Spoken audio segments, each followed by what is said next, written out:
بسم اللہ الرحمن الرحیم۔ شروع خدا کا نام لے کر جو بڑا مہربان نہایت رحم والا ہے۔ جو چیز آسمانوں میں ہے اور جو چیز زمین میں ہے سب خدا کی تسبیح کرتی ہے۔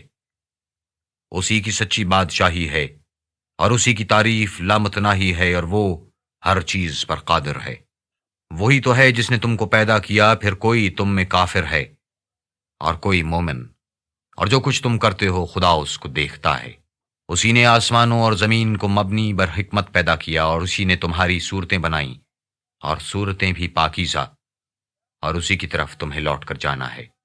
جو کچھ آسمانوں اور زمین میں ہے وہ سب جانتا ہے، اور جو کچھ تم چھپا کر کرتے ہو اور جو کھلم کھلا کرتے ہو اس سے بھی آگاہ ہے، اور خدا دل کے بھیدوں سے واقف ہے۔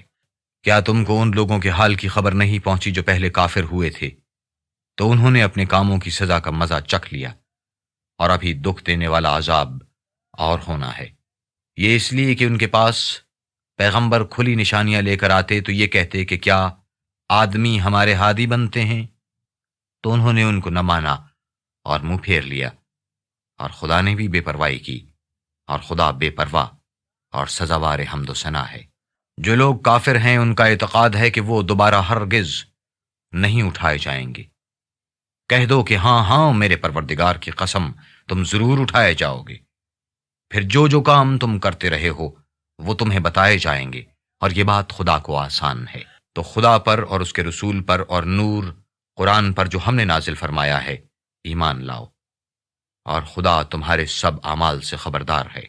جس دن وہ تم کو اکٹھا ہونے یعنی قیامت کے دن اکٹھا کرے گا وہ نقصان اٹھانے کا دن ہے، اور جو شخص خدا پر ایمان لائے اور نیک عمل کرے وہ اس سے اس کی برائیاں دور کر دے گا، اور باغ بہشت میں جن کے نیچے نہریں بہہ رہی ہیں داخل کرے گا، ہمیشہ ان میں رہیں گے۔ یہ بڑی کامیابی ہے۔ اور جنہوں نے کفر کیا اور ہماری آیتوں کو جھٹلایا وہی اہل دوزخ ہیں، ہمیشہ اس میں رہیں گے، اور وہ بری جگہ ہے۔ کوئی مصیبت نازل نہیں ہوتی مگر خدا کے حکم سے، اور جو شخص خدا پر ایمان لاتا ہے وہ اس کے دل کو ہدایت دیتا ہے، اور خدا ہر چیز سے باخبر ہے۔ اور خدا کی اطاعت کرو اور اس کے رسول کی اطاعت کرو۔ اگر تم منہ پھیر لوگے تو ہمارے پیغمبر کے ذمے تو صرف پیغام کا کھول کھول کر پہنچا دینا ہے۔ خدا جو معبود برحق ہے اس کے سوا کوئی عبادت کے لائق نہیں۔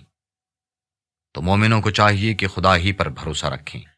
مومنوں، تمہاری عورتوں اور اولاد میں سے بعض تمہارے دشمن بھی ہیں، سو ان سے بچتے رہو، اور اگر معاف کر دو اور درگزر کرو اور بخش دو تو خدا بھی بخشنے والا مہربان ہے۔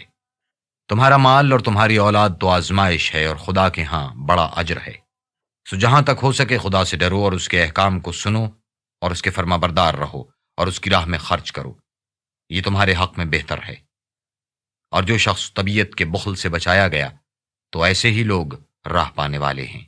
اگر تم خدا کو اخلاص اور نیت نیک سے قرض دو گے تو وہ تم کو اس کا 2 چند دے گا اور تمہارے گناہ بھی معاف کر دے گا، اور خدا قدر شناس اور بردبار ہے، پوشیدہ اور ظاہر کا جاننے والا، غالب اور حکمت والا۔